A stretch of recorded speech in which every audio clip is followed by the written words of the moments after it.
खासदार डॉक्टर श्रीकांत शिंदे बोलतायत, थेट जाऊयात। अकाउंटमध्ये जे आहे ती देण्याचं काम जे आहे ते सरकारच्या माध्यमातून केलं, म्हणून जे वातावरण आहे हे वातावरण बदललेलं आपल्याला पाहायला मिळतं। या ठिकाणी प्रत्येकाला वाटतं हे आपलं सरकार आहे, आपला मुख्यमंत्री आहे, सर्वसामान्यांचा मुख्यमंत्री आहे, म्हणून जे आहे आपला ही जनता जी आहे या ठिकाणी इतक्या मोठ्या प्रमाणामध्ये आपल्याला या ठिकाणी दिसते आणि पूर्ण महाराष्ट्रामध्ये चित्र आहे। जिथे जिथे आम्ही जातो तिथे तिथे लोक जे आहेत मोठ्या उत्साहामध्ये जे आहे ते स्वागत करत असतात, लोक उत्साहाने पुढे येत असतात आणि लोकांना एक वेगळी अपेक्षा जी आहे या सरकारच्या माध्यमातून। टीकेचा स्तर वाढला असं वाटत नाही तुम्हाला? टीका तर हां असं म्हणा, मला वाटतं महाराष्ट्राची एक संस्कृती राहिलेली आहे की टीका करताना पण जे आहे एक पातळी जी आहे ती प्रत्येकजण जो आहे तो राखत होता। पण गेल्या 10 महिन्यामध्ये जेव्हा हे गेलं सरकार जे 2.5 वर्ष सरकार होतं, जे काहीच काम करत नव्हतं, ते उलथवल्यानंतर माननीय मुख्यमंत्री एकनाथजी शिंदे साहेबांच्या नेतृत्वाखाली आणि त्याचबरोबर उपमुख्यमंत्री देवेंद्रजी फडणवीस साहेबांच्या नेतृत्वाखाली जे सरकार स्थापन झालं त्याच्यामधून अजूनपर्यंत ऑपोजिशन जे आहे ते सावरलेलं नाही आहे। खालच्या स्तरावरती जाऊन टीका करण्याचं काम महाराष्ट्राची जी संस्कृती आहे त्या संस्कृतीला प्रदूषित करण्याचं काम जे आहे हे ऑपोजिशन या ठिकाणी करतं आणि सकाळपासून जर पाहिलं आपण की शिव्या शाप देण्याचं काम जे आहे ते या ठिकाणी सुरू करतात।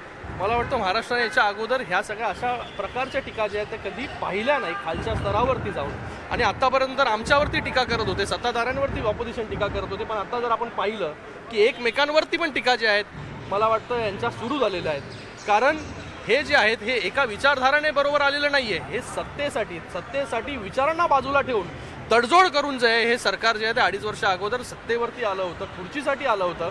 आज जी वज्रमुठीच्या माध्यमाने एकजूट दाखवण्याचा प्रयत्न करतायत ती पण आता आपल्याला माहिती पडेल काही दिवसानंतर ती वज्रमुठ राहते का ती वज्रझूट ठरते। तर मला वाटतं एक चांगलं सरकार या ठिकाणी आलेलं आहे, चांगलं काम या सरकारच्या माध्यमाने चालू आहे, म्हणूनच ऑपोजिशनच्या पायाची खालची जी आहे ते वाळू सरकलेली आहे किंबहुना मी म्हणेल की बाबा आता 10 महिन्यामध्ये इतकं चांगलं काम या सरकारने केलेलं आहे, पुढील 1.5 वर्षामध्ये अजून किती चांगलं काम हे सरकार करतील हा विचार जो आहे तो ऑपोजिशनला सारखा सतावतोय। विनायक राऊत यांनी असं म्हटलेलं की संजय राऊत हे गाढे अभ्यासक आहे, त्यांचा काय वाटतं तुम्हाला सुप्रीम कोर्टामध्ये ज्या पद्धतीनं मला वाटतं हे जेव्हा आम्ही पाऊल उचललं आणि त्याच्यानंतरच्या सगळ्या घडामोडी जर आपण पाहिल्या, इलेक्शन कमिशनचा रिझल्ट जर आपण पाहिला असेल तर तो आमच्या बाजूने लागलेला आहे। त्याचबरोबर सुप्रीम कोर्टामध्ये देखील ह्या सत्याच्या बाजूने जो आहे हा रिझल्ट त्या ठिकाणी लागणार आहे आणि आम्हाला सुप्रीम कोर्टाची धास्ती वगैरे काहीच नाही आहे।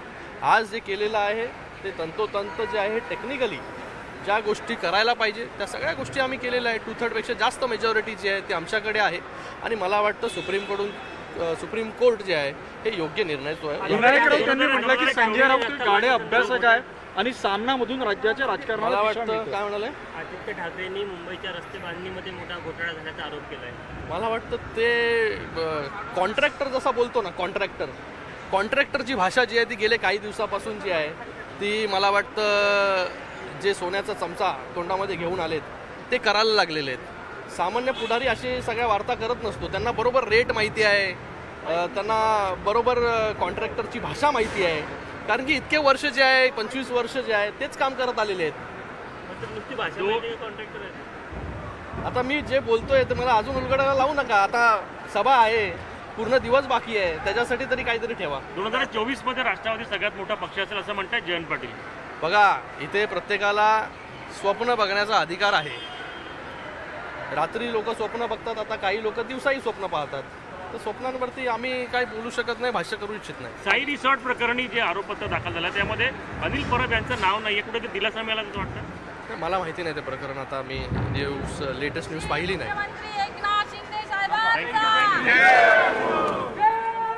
तर विविध विषयांवर भाष्य करत श्रीकांत शिंदे यांनी महाविकास आघाडीवर टीका केलेली आहे।